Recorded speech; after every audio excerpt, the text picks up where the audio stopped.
WJBF News Channel 6, brought to you by Hickson Roofing. If your roof needs fixing, call Mr. Hickson. Pick your car, pick your payment.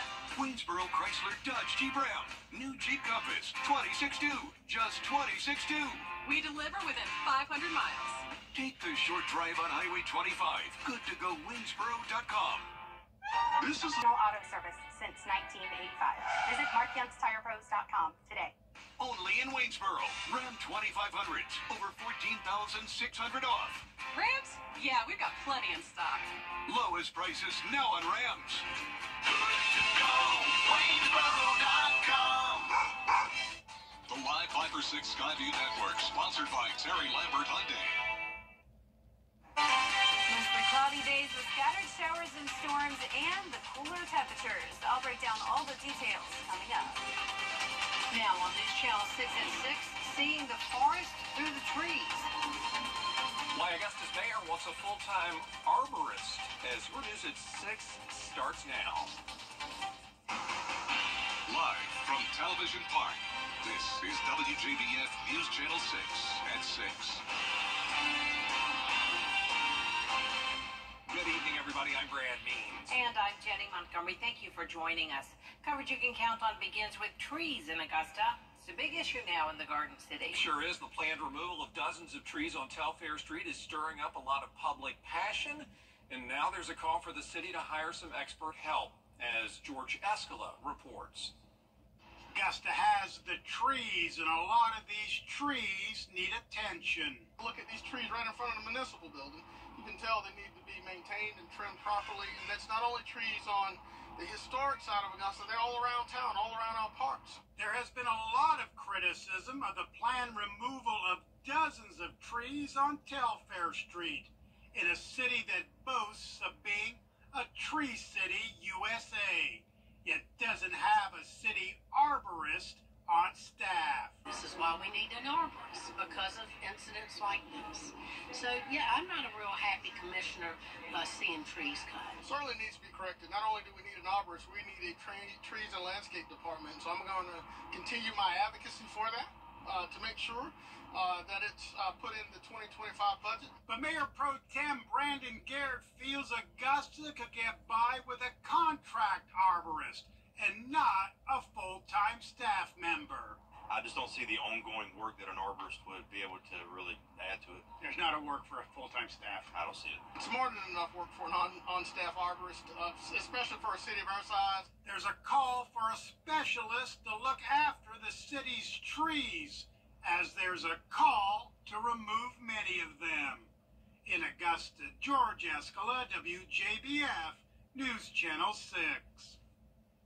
People living in Old Town and East Augusta voicing their concerns about a big construction project that George is just talking about. It involves the removal of some of the sidewalks and cutting down a lot of trees along Telfair, including a crepe myrtle that's been dubbed a state champion because it's so big and so old. Monday night, nearly 150 people attended a public meeting led by Commissioner Jordan Johnson.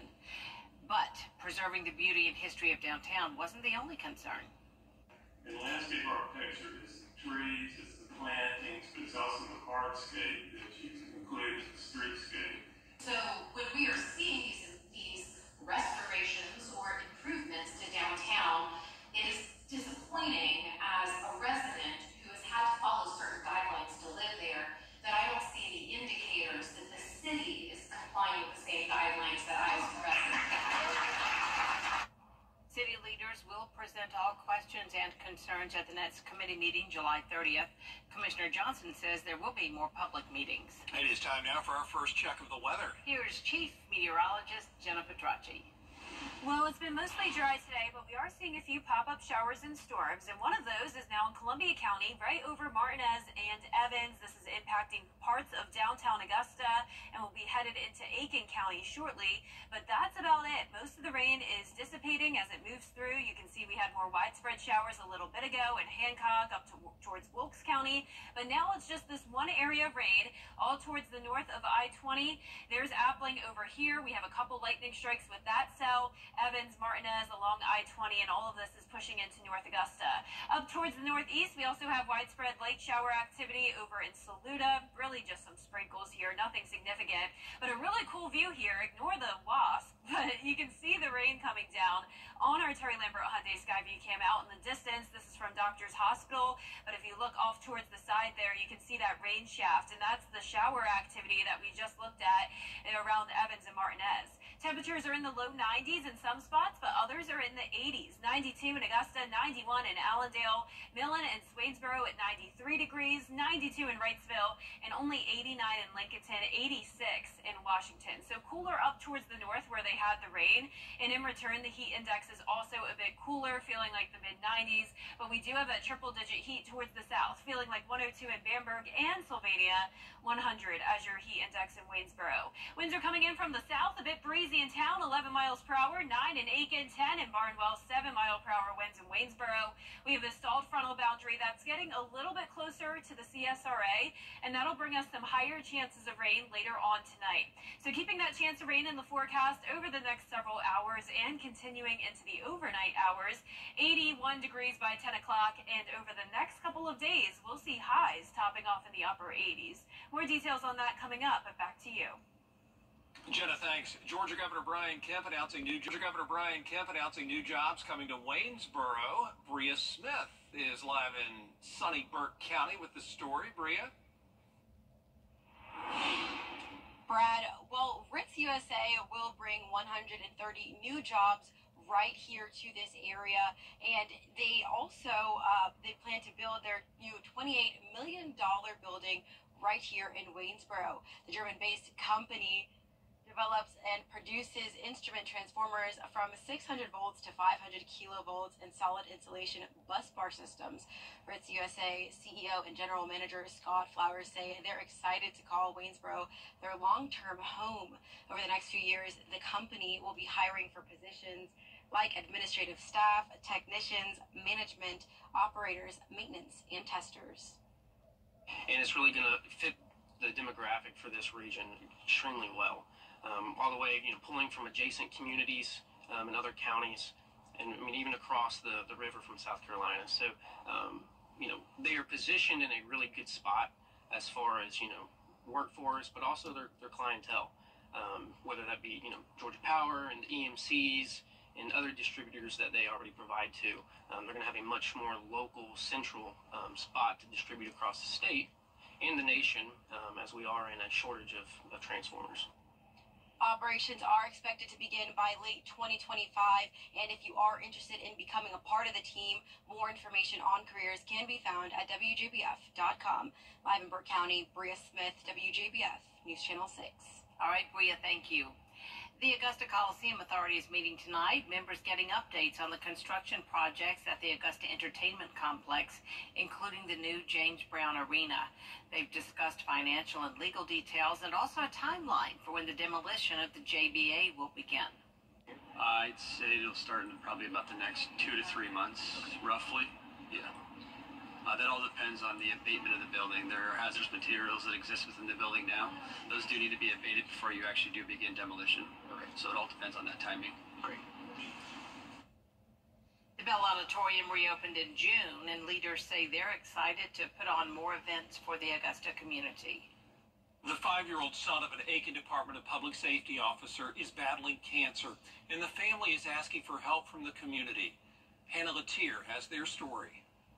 5-year-old Joey O'Connor's symptoms started with fatigue. Everybody in our house had been sick about a month before the diagnosis, so we just assumed it was taking him a little bit longer to get over that. Then summer camp rolled around in June, a week after his birthday. They were at the pool, and he started to kind of fall down and just was not acting normal.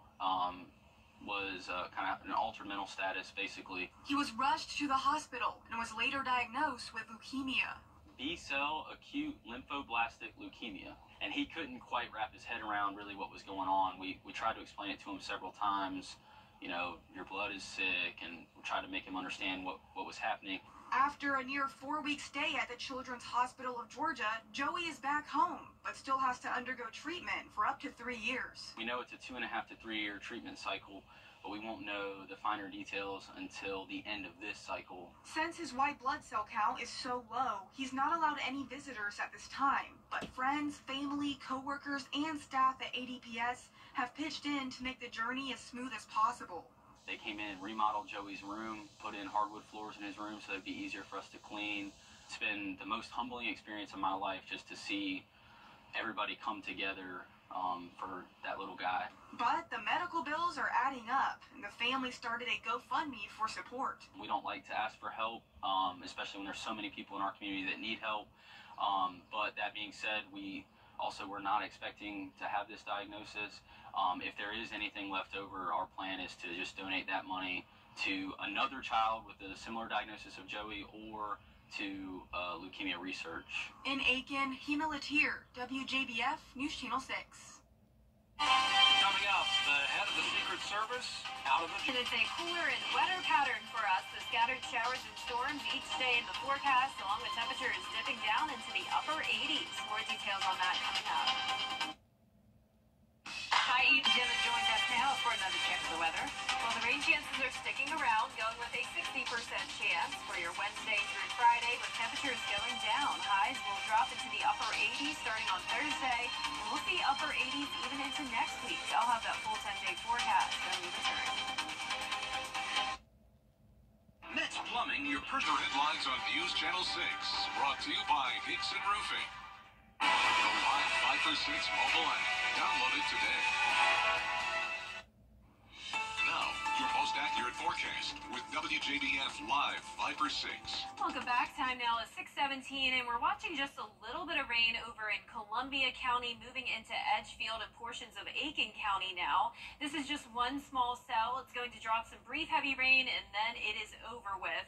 Over near Evans, we have light to moderate shower activity. This also just came through Martinez and is now crossing the river. It's staying to the north of North Augusta, but also to the west, we have more pop-up showers and storms that we'll be watching over the next several hours. So heads up if you're in Tolliver and Hancock County, this activity will be moving towards you. You can also see that rain coming down in the distance here. Really cool shot from our Terry Lambert Hyundai Skyview cam at Washington Road. You can also see it is damp outside as that shower just came through. 92, but feeling like 99 degrees, still very hot and humid even with that brief shower. 71 is our dew point. We have a southwest wind of 11 miles per hour. In places that got a little bit more rain, it is cooler. Only 79 in McCormick, 88 in Lincolnton, 86 in Washington, but hotter down towards the south, seeing all low 90s and even 95 degrees in Barnwell and Bamberg. As for the satellite and radar, we're still watching this stalled frontal boundary. Yesterday, this was up towards northwestern Tennessee, but it has sagged down a little bit closer to the CSRA, and because of that, we're going to see more widespread shower activity tonight compared to what we had last night. So over the next several days, we're going to have plenty of moisture with this upper level system to our north. So that means we're going to see improved drought conditions. We will get an update on our drought monitor on Thursday, so I definitely think that will start looking better. But on the flip side, we have the threat of flooding with any of these storms. So a lot of these storms will be dropping some heavy rain. Tomorrow morning, just light showers, drying out by 10 a.m. And then in the afternoon and evening, we'll heat up into the low 90s with a better chance of rain. Then as we go into the next several days, it will no longer be low 90s. It'll be more so those upper 80s all the way into next week. The last week of July is definitely going to be below average. But keep in mind, the dew points will still be high, well above that 70-degree mark, and that means it will be very humid. Our future cast tonight at 7 o'clock, still showing a few pop-up showers and storms here. There's that activity moving into Hancock County. Then a lot more rain comes in from the west. So around midnight tonight, it will be pretty rainy. The good news, though, is that a lot of this activity is overnight. When you're headed out the door tomorrow morning, it will be mostly dry. Then we'll stay dry until around 2 o'clock in the afternoon, and then by Wednesday evening, more widespread rain moving in from the west. Once again, we'll be watching for flooding potential, and some of these storms could contain frequent lightning and gusty winds. Thursday morning starting out dry, and then in the afternoon, same thing again. Storms start to fire up, and it looks like once again at night, around midnight going into Friday, that's when we'll have more widespread rain activity. All of this rain could lead to excessive rainfall, and of course that minor flooding with ponding on the roads. There is a slight risk of that over the next couple of days. Lows tonight will be in our low 70s, and our highs tomorrow will be in the low 90s, just a couple degrees below average in that 10-day forecast, showing the highs going down to 88 on Thursday, 87 on Friday and Saturday. This weekend will not be a complete washout, 50% chance on Saturday and only a 30% chance of rain on Sunday. But nonetheless, you do need an umbrella. And congratulations to today's winner. That is Desiree Doolittle. Awesome name you have. Yeah. From Warrenville, South Carolina, you have won a Viper 6 umbrella you can pick up here at the station and sign up to win yours on WJBF.com. Double D, staying dry out there in Warrenville. Thanks, Jenna. Still ahead, talking season continues in college football. We'll check in with the Georgia Tech Yellow Jackets and the Georgia Southern Eagles at their respective media days. Meanwhile, in New Orleans, the Georgia Southern Eagles on the stage for the Sun Belt Conference Media Days. Eagles finished 6-7 in 2023, fifth in the Sun Belt's East Division. This year, Southern has the 24th toughest schedule in all of FBS football this season, and the toughest in the Sun Belt Conference, too. Clay Helton says, in the new world of a 12-team playoff, non-power conference programs need to schedule up to have a chance at a national postseason. Yeah, I think for all Sun Belt teams, it's going to be so important. You heard Commissioner Gill talk about how we look at non-conference games, and within a very strong conference, it's going to be about building resumes in this new expanded 12-team playoff. You're going to have to produce great resumes, and you're going to have to challenge yourself in those non-conference schedules, as well as being the premier Group of 5 conference in my mind. Georgia Southern opens the season at home against Boise State on August 31st. In Augusta, Brendan Robertson, WJBF News Channel 6. There are trucks, quality customer service. Something about the morning. They should be good now. You know that I love you. Good morning, Augusta. Going with a 60% chance of rain Wednesday, Thursday, and Friday. Still in the low 90s tomorrow, but 88 on Thursday, 87 Friday and Saturday. Even into next week, still some upper 80s, lows in the upper 60s, and rain chances go down starting on Sunday. All right, Jenna, thanks a lot, and thank you for watching. We're back at 7 after World News Tonight. And then we'll see you again for News Channel 6 at 11.